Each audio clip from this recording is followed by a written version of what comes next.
From LinkedIn News, I'm Leah Smart, host of Everyday Better, an award-winning podcast dedicated to personal development. Join me every week for captivating stories and research to find more fulfillment in your work and personal life. Listen to Everyday Better on the LinkedIn Podcast Network, Apple Podcasts, or wherever you get your podcasts.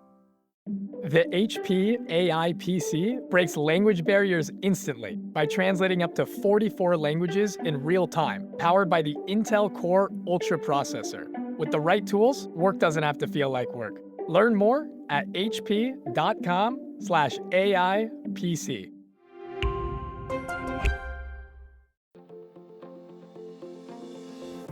Hello, my friend, and welcome to another exciting episode of Negotiate Anything. Thanks for joining us today. With over 10 million downloads and listeners from more than 180 different countries, it's dedicated listeners just like you who have made Negotiate Anything the #1 negotiation podcast in the world. I'm your host, Kwame Christian. I'm a business lawyer, mediator, author, and the proud CEO of the American Negotiation Institute. Now, before we get into today's insightful conversation, I have a golden opportunity for those of you who recognize the power of negotiation in your professional lives. Have you ever found yourself wishing that you could navigate those high-stakes conversations with more confidence? Or perhaps you're looking to empower your team with the art of persuasion and conflict resolution. At the American Negotiation Institute, we've crafted specialized keynotes and workshops tailored for those very needs. We've transformed the negotiation skills of professionals worldwide, and we're eager to do the same for you. We believe the best things in life are on the other side of difficult conversations, and our goal is to help you improve your lives and the lives of those around you, one difficult conversation at a time. Don't let another challenging conversation leave you second-guessing. Click the link in the description to discover how we can help you find confidence in conflict, negotiate better deals, and have stronger relationships. Because in the world of business, every conversation counts. And now, without further ado, let's jump into the interview. Joe, thanks for joining us today. Kwame, thank you for having me. I appreciate the invite. No, man, it's my pleasure. Long overdue, and this is going to be a lot of fun. So how would you get us started by telling us a little bit about yourself and what you do? I am in sales. I have been in sales since I was 14, and I'm quite a bit older than 14 now. So I've been kind of looking at processes. I've been, taught to read books and do what other people have done along the way. And I've kind of developed my own technique that I think works very well for all businesses and services. And my particular company, VIP, proudly represented behind me, we do accounting and finance recruitment as well as financial solutions for companies. We're based out of Dallas, Texas. Fantastic. Yes, I'm excited. And so listeners, Joe and I met because I had the opportunity to do a negotiation training at his company. And Joe was answering all the questions. I'm like, I need to have this guy on the podcast. So we made it happen. And today we're going to talk about a really interesting part of the sales and negotiation process, and it's the discovery call. And so first, we're going to talk about why it's important to pay special attention to the discovery call. Then we're going to focus on understanding the goals of the other side. And then lastly, how and when to bring up price. So Joe, sell us on this. Why is it so important for us to care at all about this part of the process? The discovery call is the most important part of the sales process. That is where I am trying to figure out how my product aligns with what you need, why you are looking at products and services, and if I need to spend my time continuing to speak with you and sell my product, or if I need to cut ties because it doesn't look like it's going to be a fit. A proper discovery call should be both sides trying to weed each other out. And if they can't weed each other out, then we move on to the next step. This is fascinating. And I think what's so interesting about it to me is the fact that a lot of times, especially with young people who are in sales, they're saying, okay, I want to get everybody as a client, every prospect, I want to close every prospect. But it seems like you have a different approach here because you're saying it might not be a good fit and I'm willing to let that go. Yeah, I'm looking for it to not be a good fit. I think that's what you do when you're working from a place of abundance, right? If I've got 70 phone calls from 70 people today who are all interested in purchasing my product, I'm going to try to cut things short where I think there's no alignment. It's hard to have that same mentality when you're starting a new business or you're starting a new territory and you want every sale that gets in front of you. But that's not always the best case. You've still got to have the same thought process. You've got to work from a concept of abundance. Okay, so this is good because I really like the mindset element that you just brought in.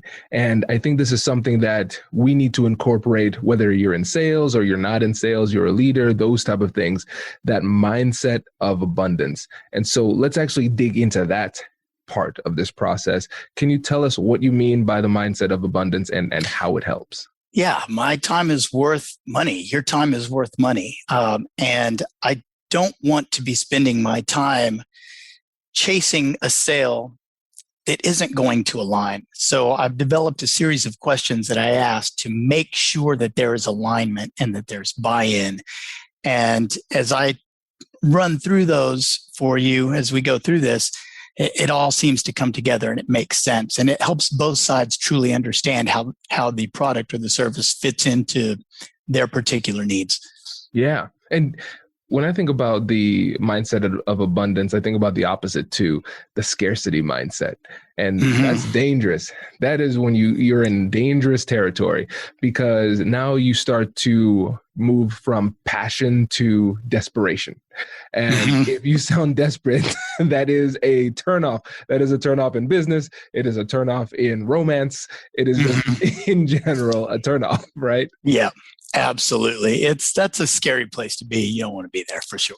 Exactly. And what I've found is that when you have that mindset where you're saying, okay, I don't necessarily need this, it resonates with people. It causes people to be more drawn to you. But if you feel desperate, they're wondering to themselves, well, why don't other people want what it is that you're trying to offer? I kind of want to pull away. And the more you push, the more they go away.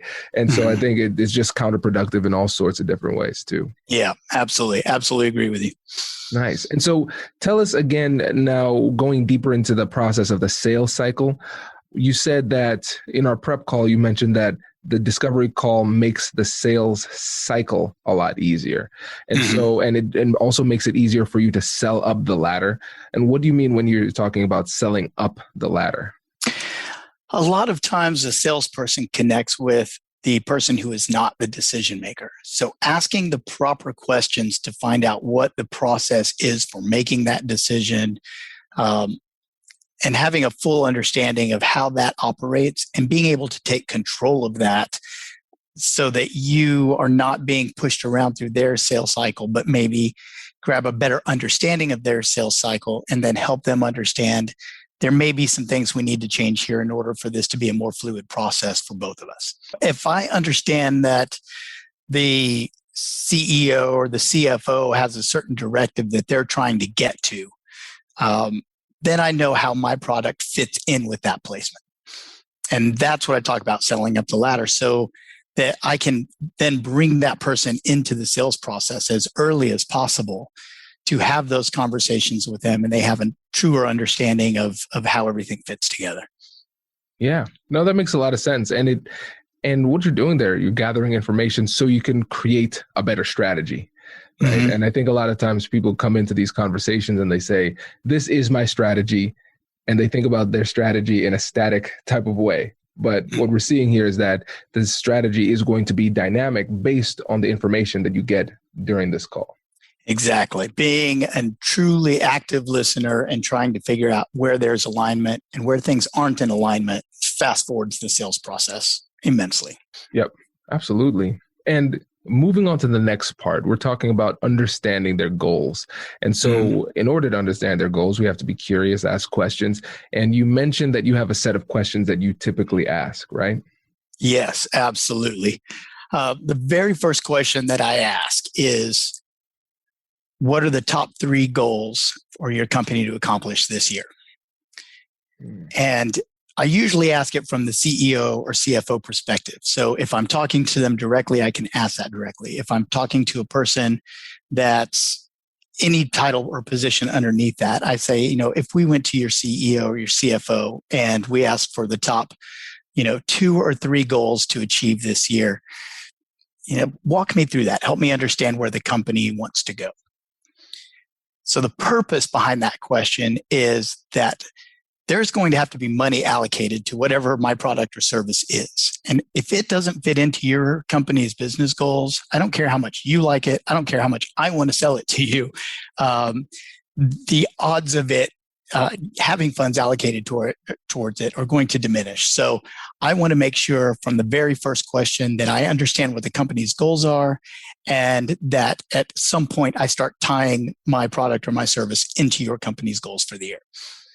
Joe, the thing that I like about this is that this is next level stuff, because I think what a lot of people would focus on is, what do you want my specific product or service to do for you? But you're starting in a completely different space. You're saying, forget my product or service for a second, just overall company goals. I think that's really fascinating. And I want to really hammer down on this. So why is it so important to start there versus focusing on what your product and service can do for them in the short term? It's a great question. For me, I can't answer your future questions without knowing that first, right? My product or my service might be able to do 25 different things. But if only 6 of them tie in with your company's most important goals, then I only want to talk about those 6. I want to talk about the 6 things that are the most important to you. The rest of it is a waste of your time and a waste of my time. And, ultimately, it's not of importance to you. So I hate the sales calls where I hop on the phone with somebody for the first time, or I meet in a room with them the first time. They sit down and smack their hands on the table and they say, okay, tell me about your product. And I have to redirect there, and I have to say, you know what, I'd love to tell you about my product, but first I want to find out what's most important to you. So let me ask you, if I was asking your CEO or your CFO, what your company's direction is this year, what would their top 2 or 3 goals be? And I turn that conversation, and it's usually very well received. That's fascinating. And so here's the thing. As you were saying that, it made me think, that should have been a sparring session where that's what I do. But I think this is a great example here, because if we think about it in terms of a fork in the road, that's often what happens, almost like a decision tree. Different approaches will lead to different directions for the conversation. And if you're not well versed in what's happening, you don't even realize that there's a fork in the road. You just assume that this is the way.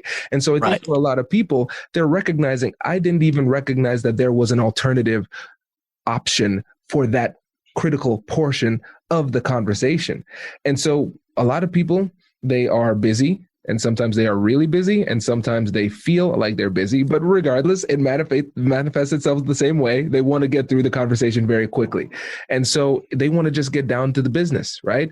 Joe, what can your company do? And so it's at that moment that you're redirecting. Now, for you, again, going back to the mindset, how is it that you're able to avoid that pressure and redirect, even though they clearly want you to go in a different direction? Hello, my friends. Before we get back to today's episode, I want to ask you a question. Have you ever wondered how to elevate your team's negotiation game and how you can help the folks on your team have better, difficult conversations? At the American Negotiation Institute, we offer transformative keynotes and workshops tailored to empower professionals with top-tier negotiation and conflict resolution skills. Whether it's a keynote for your next event or hands-on training for your team, we've got you covered. Don't just negotiate. Master the art with the American Negotiation Institute. Click the link in the description to find out more. Elevate, negotiate, and succeed. Introducing the HP AI PC, your powerful AI assistant. Easily search through personal files, gain valuable insights, and make smarter, more informed business decisions. Unlock the future of work today with the HP AI PC, powered by the Intel Core Ultra processor. With the right tools, work doesn't have to feel like work. Learn more at hp.com/AIPC.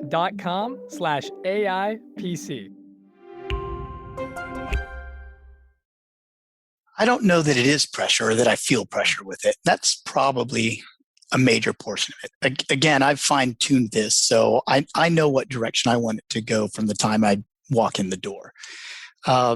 But the reason I say I don't feel pressure from it is because ultimately that question, the tell me about your product, tell me about your service, usually comes from them not knowing where to start.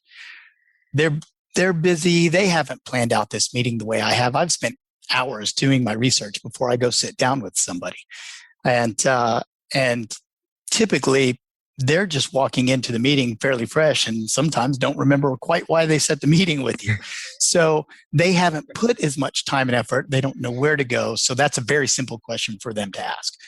Tell me about your product or service. So I think it shows them, look, I have an interest in your business and I want to know a little bit more about you before I move forward with talking about how I'm going to be able to help, if I'm going to be able to help. That makes a lot of sense. It makes a lot of sense. And again, listeners, for people who have listened to the podcast, I know they know what's coming. You see the value of preparation. And that's why you should download our free negotiation guides. You have over 15 free guides to choose from: business negotiations, salary negotiations, all those different things. But the key is preparation. So doing your research and strategic preparation to know what kinds of questions you're going to ask and when you're going to ask those, that's really helpful. And again, Joe, to your point, like you said, you're not feeling that pressure because you saw this coming and you had a plan, right? Mm-hmm. And so I think it's important for people to take the time to prepare. So AmericanNegotiationInstitute.com/guide. And there's a link in the description below too. So this is fantastic. And so let's say we get past that first question. I know you said there's a series of questions that you ask. What comes next? What comes next is what you thought was going to be the first step. And that is, what gaps do you have in your current process that you're trying to fix? Why are we here? And so I have them walk me through what those gaps are. And I have a series of questions, and it's a very natural flow of communication from there. So once you start telling me, so I'm in the recruiting game, right? So they say, okay, well, we've got a controller, our controller's leaving, and we need to replace this particular seat. And I'll say, okay, so what are we trying to look to replace?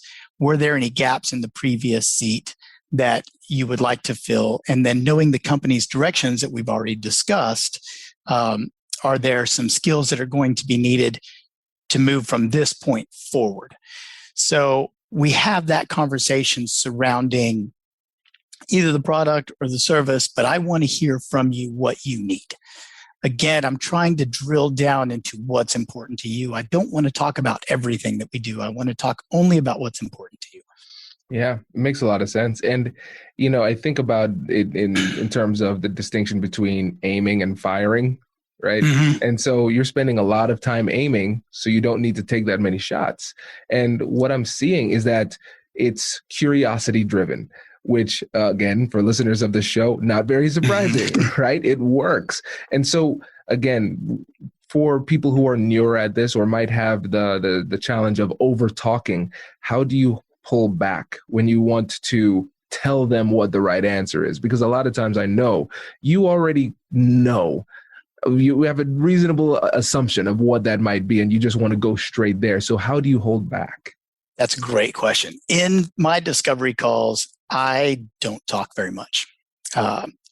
My purpose is not to talk. My purpose is to schedule a second conversation where we actually dig into my end of business. So during my discovery call, I don't feel pressured to start telling you about what we do, how we do it, how I'm going to solve the world's problems, and yours while we're at it. That's not how I do it. I schedule a very short, somewhere between 15 to 30 minutes to run through these questions. And the goal of my discovery call, and I will tell them this before we have the discovery call, the goal is to figure out if we want to allocate more time to it after that. Then we're going to schedule 30 minutes to an hour to actually walk through how my product or service is going to fit to what you need. Oh, man.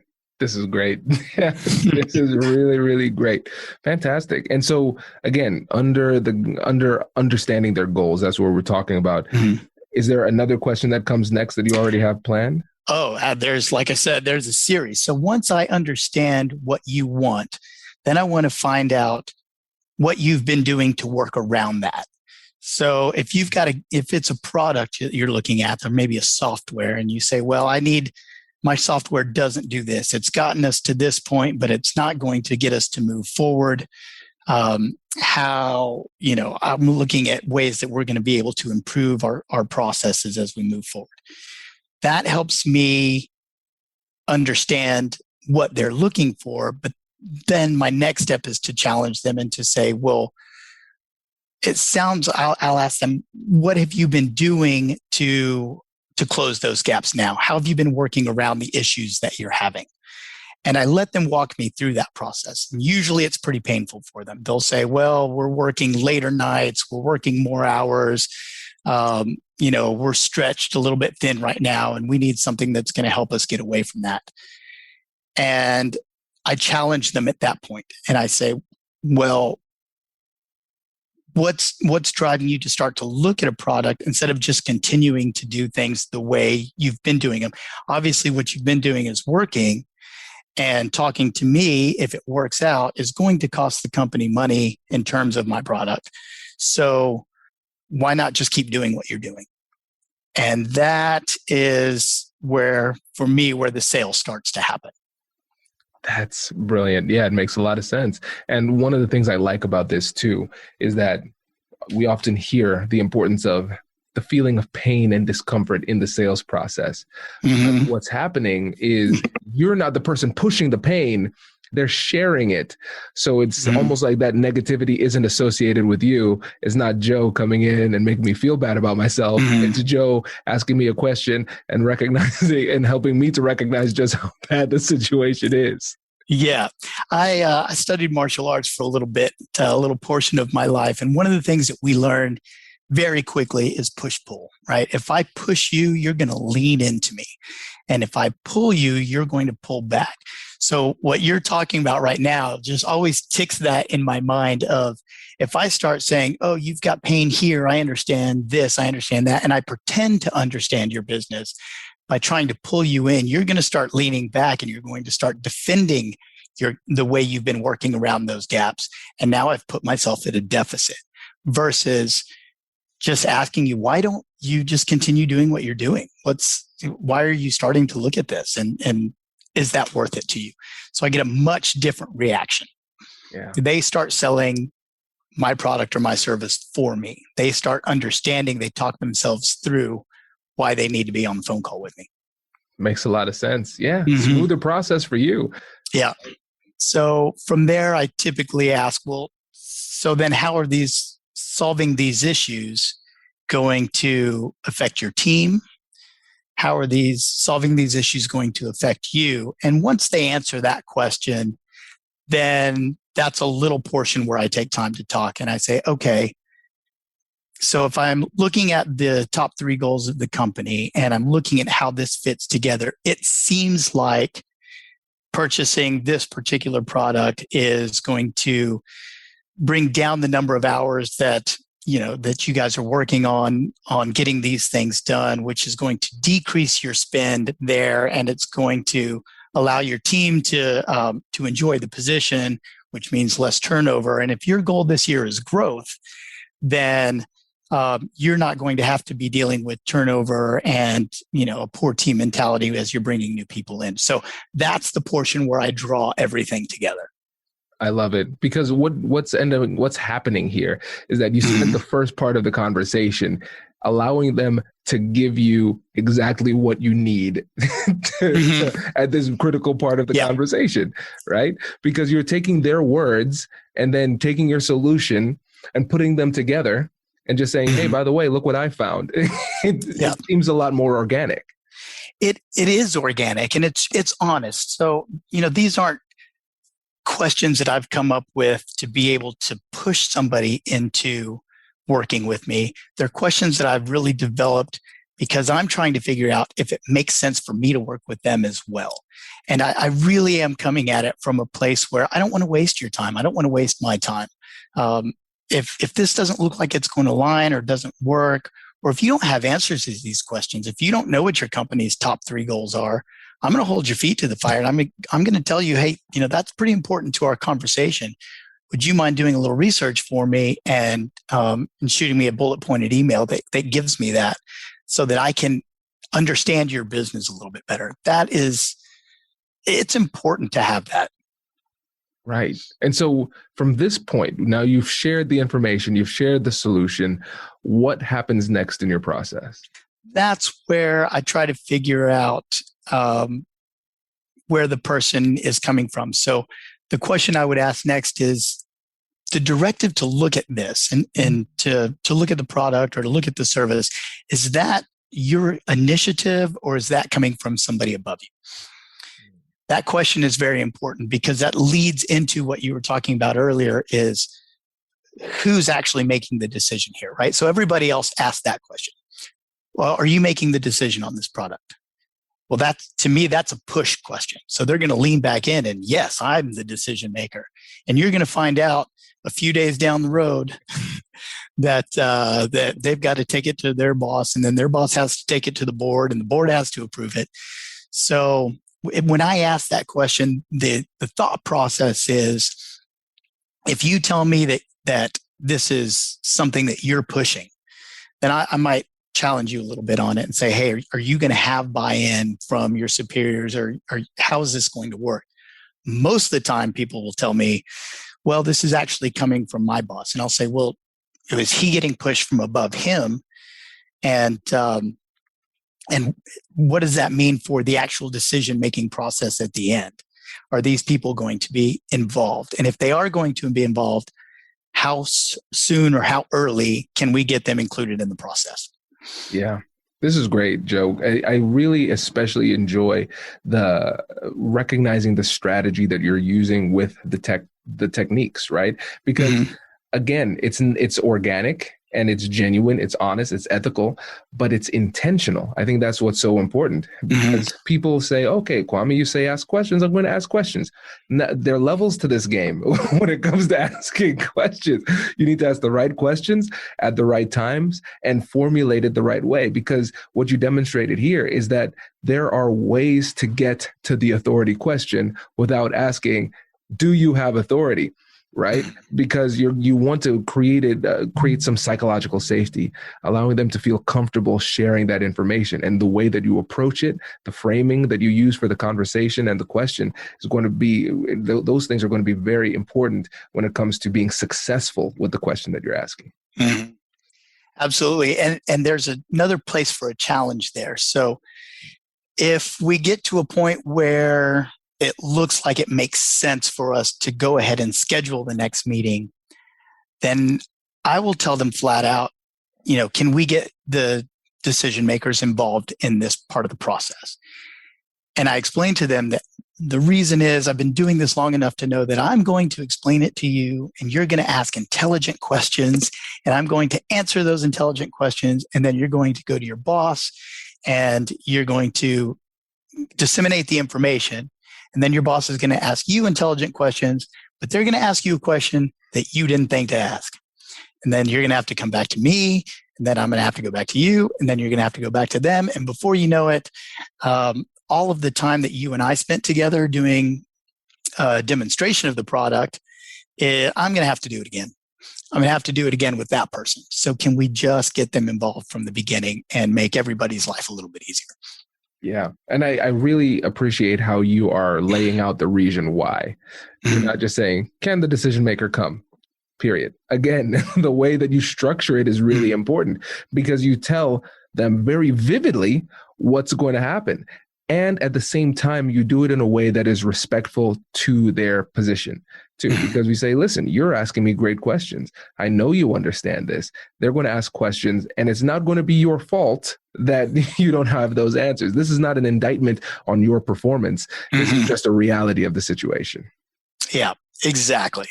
And I would say stick to your guns on that too, because I can't tell you how many times I've scheduled the next conversation and let's say the CFO is accepted their request and then their schedule or their meeting changes at the last minute.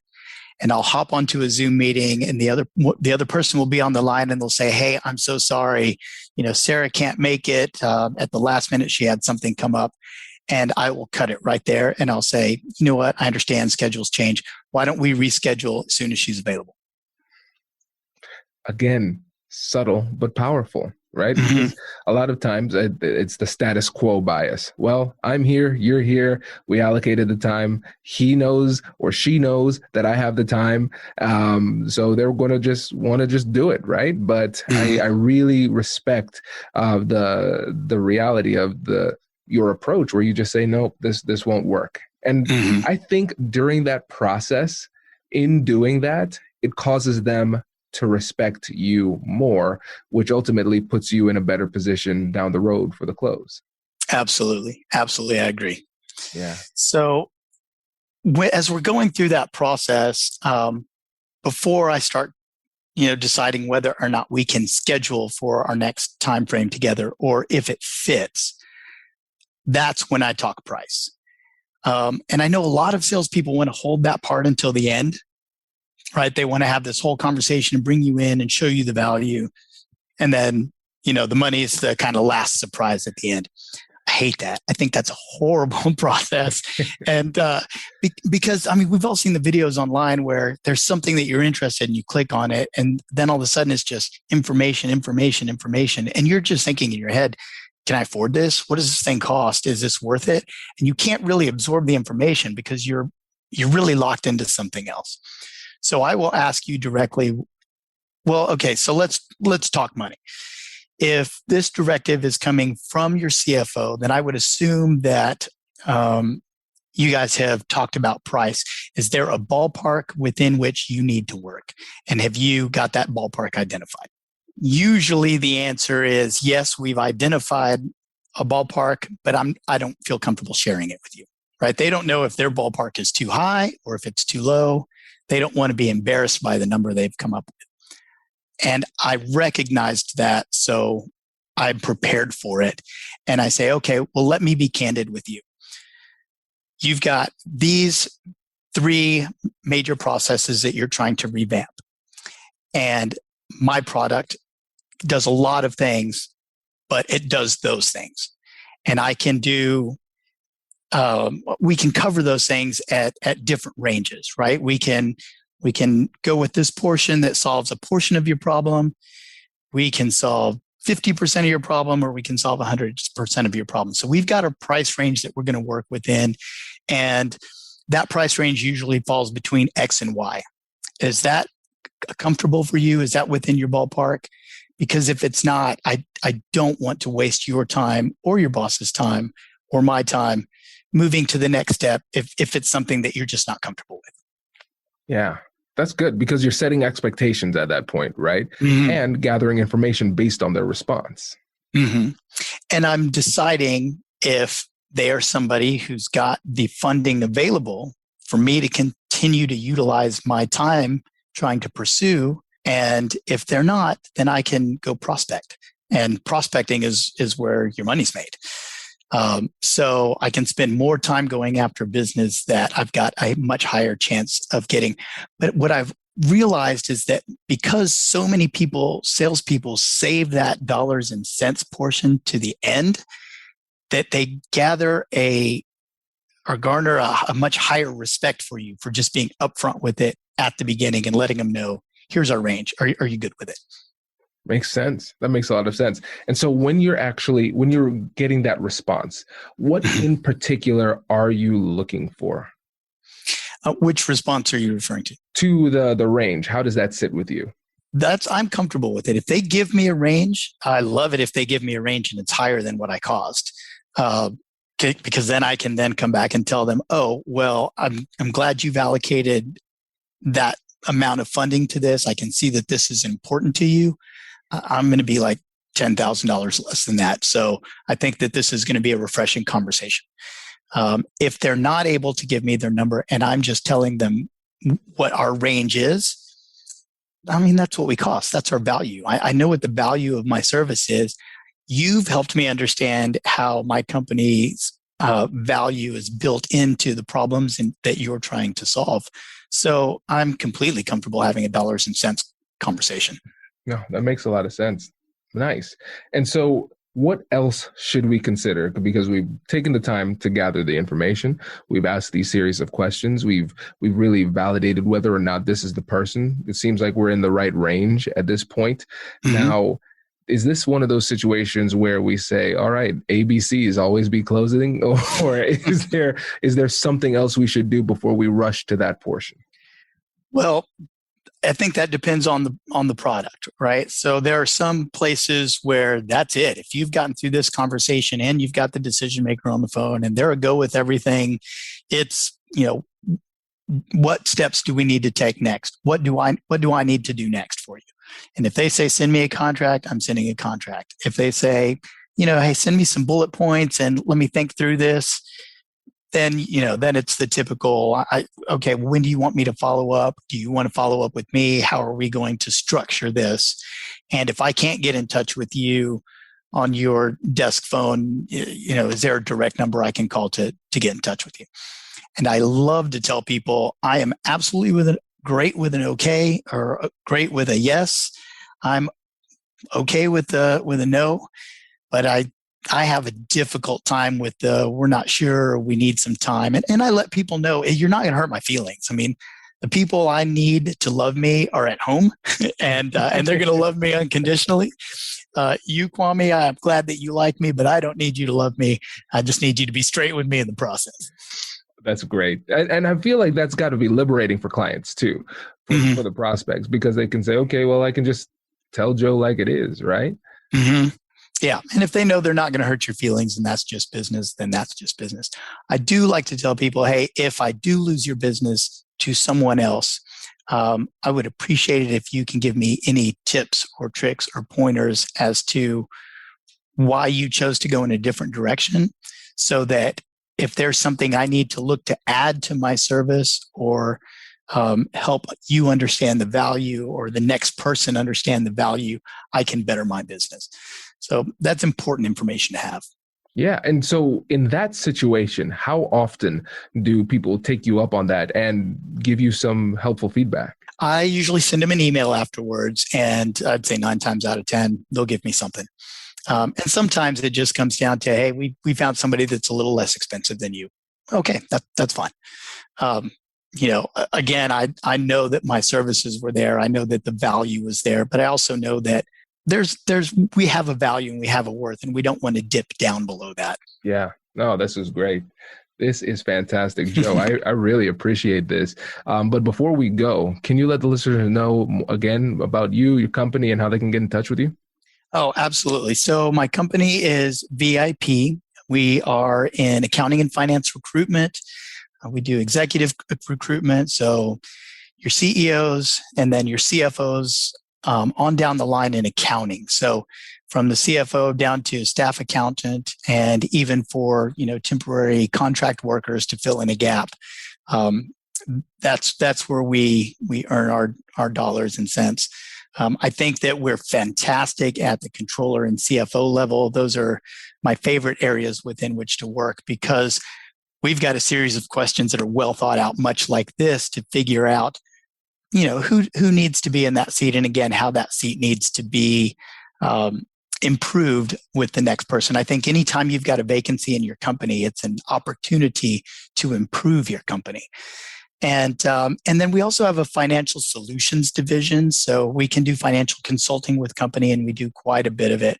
Mergers, acquisitions, revamping processes, helping people understand their business and help their business grow is extremely important. A lot of companies we work with, at the end of the year, they're getting audited by, PwC and some of your other, larger corporations, KPMG, and that costs a lot of money. Well, we're about 30% lower to 33% lower in cost than those companies. So a lot of people hire us to come in, look everything over first, clean everything up, so that when they do have to go to the people who cost the big dollars, their in and out processes are simple. And so they can find us online at wearevip.com. And if they want to reach out to me personally, welcome to shoot me an email at any time. That's my first initial J, my last name Nañez, Nanez, at wearevip.com. Fantastic. Joe, thank you again for this masterclass. Really appreciate it. Thank you, Kwame. I appreciate being here. Congratulations! You've just joined an elite club. By listening to a full episode, you're now officially on the Negotiate Anything team. So welcome aboard. What most team members do is they subscribe to the podcast because that allows them to automatically get the latest episodes of the show. The best things in life lie on the other side of difficult conversations. Keep learning, keep practicing, and keep getting better. Your relationships will improve, your career will soar, and you'll have the confidence you need to get the most out of these crucial conversations. Again, thank you for joining the team. We're excited to have you, and I will see you in the next episode. I'll catch you later.